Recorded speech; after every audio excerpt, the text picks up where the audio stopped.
and in the farm system. So we heard from Jackson Holiday, who has not even come up yet. Heard from him last week. And so now, though, today we're going to hear from some of the Black American future stars of that futures game. All right? And so I've told you all before that the first time I was able to cover the futures game was in 2008. And at that time, African American players represented 8% of all ball players in Major League Baseball. There were 3 African American players in the futures game that day, one of whom I saw throwing out the first pitch just the other day in Chicago at Wrigley Field, Dexter Fowler, who was on the Cubs 2016 World Series team, the first World Series title for the Cubs in 106 years, all right, at the time. Fowler hit leadoff for that team in 2008, and actually it had been a 108-year drought for the Cubs at the time, and Fowler hit leadoff for that team. And in 2008, Fowler was a prospect in the Colorado Rockies system. And he was out of Stone Mountain, Georgia, where he was raised. Another prospect that year was an outfielder in the Philly system named Greg Golson. Golson did not have a long career. He actually played for the Yankees briefly in 2010 and 2011. And the third guy that year was Andrew McCutchen in the Pittsburgh Pirates organization. And McCutchen would be named the most valuable player of the National League in 2013. He was the first Pirate to win the award since Barry Bonds in 1992. That was also Bonds's, well, that was the first time, the first season in 2013 that Pittsburgh finished above 500 or made the playoffs since that 92 season. Bonds, of course, he left Pittsburgh after that 92 season to play for the team of his father and his godfather, Willie Mays, the San Francisco Giants. All that in 2008, folks, took place in the Bronx in the last year of the old Yankee Stadium. The next time that I would be a part of the All-Star festivities in the Futures game was 5 years later when the All-Star game and the Futures game was back in New York. But it was in Queens at Citi Field. There were a few African-American players in the Futures game that year, which included 2017 World Series MVP George Springer and pitcher Taijuan Walker, who pitched for the Mets the last 2 seasons. Now, of course, he's in Philly. This year in 2023, there were a few Black American players in the Futures game, including a pitcher, J.P. Massey, who was in the Pittsburgh Pirates system. Massey spoke with WACR Sports. Chicago, the south side of Chicago, and it was one of those things that happened organically. I just remember watching baseball on TV and asking my dad if I could go play somewhere, and he took me to the Little League facility, and after that, the rest is history. Cool, man. And, you know, it's interesting because 9 years ago now, I know there was a all-black team out in Chicago that made the Little League World Series. And I remember I actually went to Williamsport to cover that, and that was great. So, yeah, it seemed like there was actually, cause I feel like a lot of black neighborhoods in this country, a lot of the black youth lose the interest in baseball. Definitely where I'm from in New York City, I definitely feel that's the case, and it's been that way for a while. So when I saw that year, this all-black team from Chicago in the Little League World Series, I mean, it was really impressive because a lot of years I turn to that, and sometimes I don't see like one black kid on any of the 8 teams. So just growing up in Chicago, South Side and all that, just what was the interest level like amongst the other black kids and your black peers towards baseball? I definitely, as you know, it wasn't as high as it was for myself, but I think there's a lot of talented, especially African-American players, and that Jackie Robinson team was a prime example. And I know a lot of those guys, there were a lot of close friends from there, and they're having a lot of success, whether it's someone like Ed Howard that was drafted by the Cubs in the first round. And so it just shows that, you know, the facilities are starting to catch up, and as long as you have that work ethic, you can do anything no matter where you're from. That's awesome, man. I know one of the kids' names, it was something like, not JPP, not PP, I forgot his name. Pierce Jones? Yes. Yes, sir. Yes. How is he doing now in his baseball journey? He's doing well. He was drafted by the Padres, and so just seeing those guys get opportunities is all you can ask for. And so just seeing a lot of different guys from the city of Chicago come out and have these opportunities to play for professional organizations, we're just trying to build on that each and every year. I went to Chicago one time, and I was at the White Sox game, and I think I heard you say something about maybe the White Sox, and I noticed they had some kind of youth initiative on the South Side around where they're at and all that, the black community. Were you ever involved in any of those?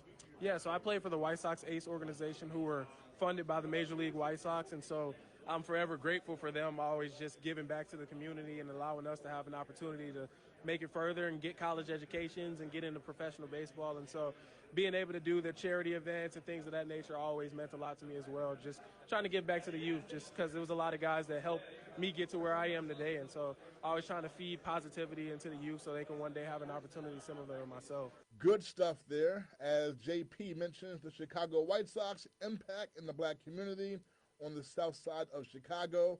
Now, Tank Hentz was also a pitcher in the Futures game this year, and he is in the St. Louis Cardinals organization. I'm from Pine Bluff, Arkansas, Southern. Really, I grew up around the game. My dad was a big baseball guy, and then I also had two older brothers that kind of played, so kind of just following their footsteps, I say, and fell in love with the game. Cool, man. That's great. So baseball was definitely a love in your family. Did your father play baseball? Yeah. Didn't get a chance to play in college, but just growing up and then high school, he played all throughout there, and that's really the sport that he pushed the most to us, and he allowed us to play other ones, but baseball was like the biggest key. I mean, and he loved it, and I feel like just seeing that at a young age that would carry on. So. How was it just having two older brothers who also play baseball? I mean, just competitive. We was always competitive growing up, so just them being older than me, kind of just, I was always a little advanced for my age, so I was learning quicker and just I feel like learning the game quicker and learning what not to do and how to just the mindset of things. Because my brother went through it before me. They was 3 years older than me, so that's like a whole another phase, a 3-year phase. So just kind of learning from them. How much older were they than you? 3 years. Oh, they're twins. Not twins, like a month apart, like almost 2 months apart. Got you, man. So did you all play the other sports? And if you did, how did you all like that compared to baseball? And at what point did you decide to just leave the other two alone and focus on baseball? I mean, I played a little football growing up.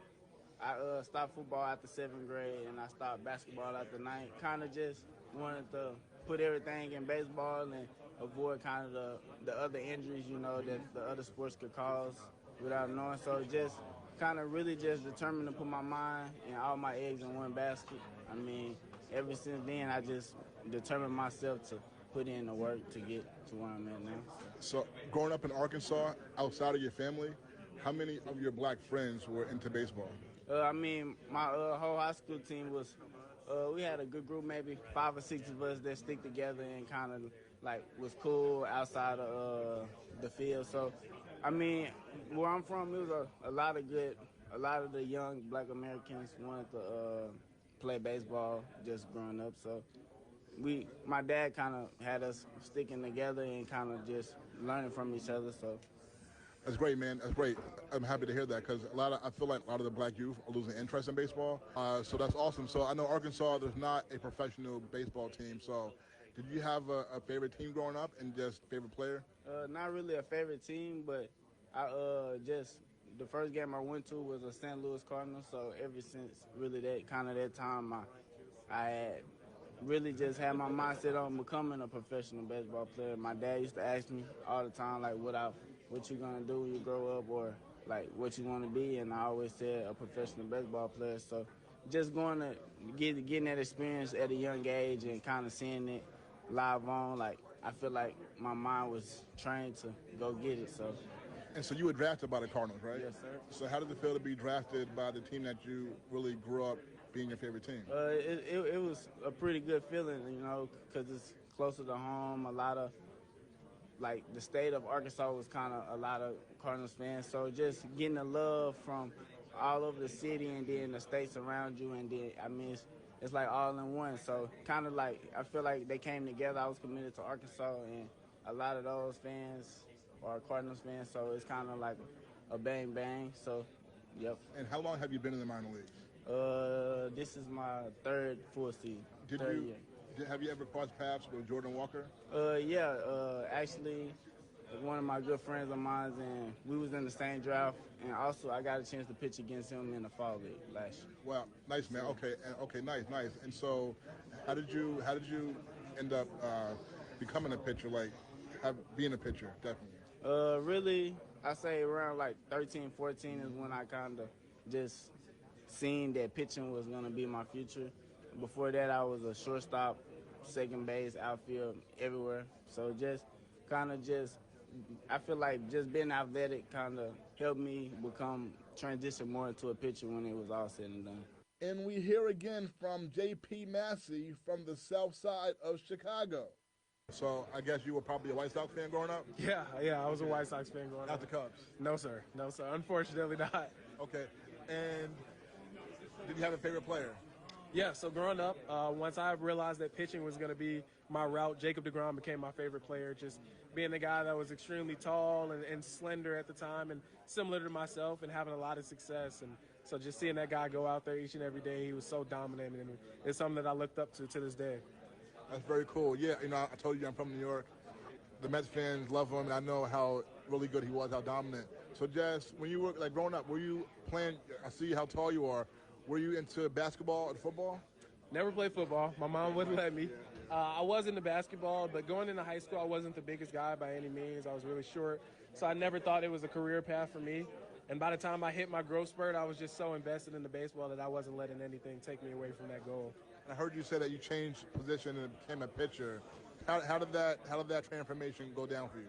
Yeah, so once I got to college, I started to have a lot of success on the mound, both from a performance and a velocity standpoint, and I realized this is something that I could potentially have a career in, and that's always been a dream of mine. And so from there, I was full force and going into it each and every day, working as hard as I can to have opportunities like this. Which college did you go to? I went to the University of Minnesota. Nice, man. And so I heard you talking about your parents, and just how big of a role did they play in getting you interested in baseball? Massive. I mean, getting into baseball, neither one of them were huge fans, but in anything that I did in life, they were fully behind me and they supported it. And now they're probably bigger baseball fans than I am myself to this day. And so I couldn't be even close to here without them. I mean, they came to every practice, scrimmage, game, you name it, they're there. They'll be there today. And so I'm forever grateful for them, and I'm just happy to be here and sharing this moment with them. Pitching is very tough, and there's not a lot of Black American pitchers that we see in Major League Baseball. At what point did you believe that you had a serious shot of going a long ways as a pitcher in this game? I'd say probably my freshman year of college, once I started to see myself mature a little bit more on the mound and have some success, especially velocity-wise. And that was a moment where I realized, like, as long as I worked as hard as I could each and every day, I had an opportunity, and I'm still working towards that goal today. And what's your favorite part about pitching, and what do you like about that aspect? Just like the idea that I get to go out there and compete. I mean, the game starts and stops with the pitcher. Nothing starts until they go, and so going out there and facing hitters each and every time, it's something different. You always have to be able to make changes and adjustments, and so that part just makes it fun because it's a challenge that you don't know what you're going to have to go through each and every day. And take hints on his pitching arsenal. I think my strengths is a pretty good fastball to go along with some off speeds, and just my favorite thing is just competing, just going out and seeing how my stuff plays against other hitters, and just really like having a match, kind of out there like a chess match, and you just going at them with stuff. You might see something they do, and then you change something you do, or just kind of just doing that. So just the excitement of just challenging and competing against another guy. So my last one, just what's it like for you, just the feeling to be here right now, and just when you look at the Cardinals team, and just what's the excitement like of the possibility of joining them? I mean, I'm enjoying my time here, kind of really just taking the time to soak it all in, and around, like you see, we big league locker rooms, big league field, just really just taking it in, and hopefully, one day I'm with the St. Louis Cardinals, and I should, when that time comes, I should handle it like a professional. So just kind of trying to just, train myself, build myself up, and let myself trust myself, and go compete and let my confidence show itself. So. And finally, J.P. Massey is new to the Pirates organization, and the future is limitless. So I was drafted last year in 2022, and it was a blessing. I mean, it was an opportunity that I've dreamt of for a long time, and I think it was the perfect place at the perfect time, and I'm forever grateful for the organization and all that they have done and that they're doing for me actively. Yeah, and if we look at their team right now, and just how excited are you about the possibility of possibly joining what they have going on right now? Words can't explain how excited I am moving towards that. And I mean, it's just seeing the team have some success this year. You know, it hasn't been perfect the whole way, but seeing the fans come out, it's just something that I dream of each and every day, being able to go out there and pitch at that stadium and hopefully pitch in front of some sold out crowds and win some baseball games. In terms of your pitching, what do you think are your strengths as a pitcher? I think my strengths are definitely my stuff. I think I have pretty quality stuff, but also just my mentality, just going out there and trying to attack hitters. I mean, I think the most important part is just having that true conviction in everything you do and going out there and just trusting the work that you put in. Cool, man. You know what? It was great meeting you, great talking to you. I just want to tell you, so the first Futures game I ever covered was 2008. Okay. It was at the old Yankee Stadium, and there were actually three. Like back then, they had it was like World versus USA, and so there were three black players on the USA. And one of them was Andrew McCutcheon, man. Okay. And he went on, 5 years later was the MVP with the Pittsburgh Pirates. So I see you with Pittsburgh, so good luck. Thank you. I'll definitely be following you, man, and definitely be rooting for you. Thank you. I appreciate it. Thank you for the time, man. Thank you. Thank you for the time. All right, so that was J.P. Massey. I had to tell him the story about Andrew McCutcheon, and so we will definitely follow him and hope that he can have a successful, long Major League career. He definitely has a lot of promise, as does Tink Hence, and these two guys could be rivals in the Major Leagues because Massey with Pittsburgh and Hence with the St. Louis Cardinals, they are in the same division, so they could become division rivals. So definitely it was nice meeting both of those gentlemen, and it'll be interesting, very fun to watch them, as it always is, after you meet these young guys and watch their careers.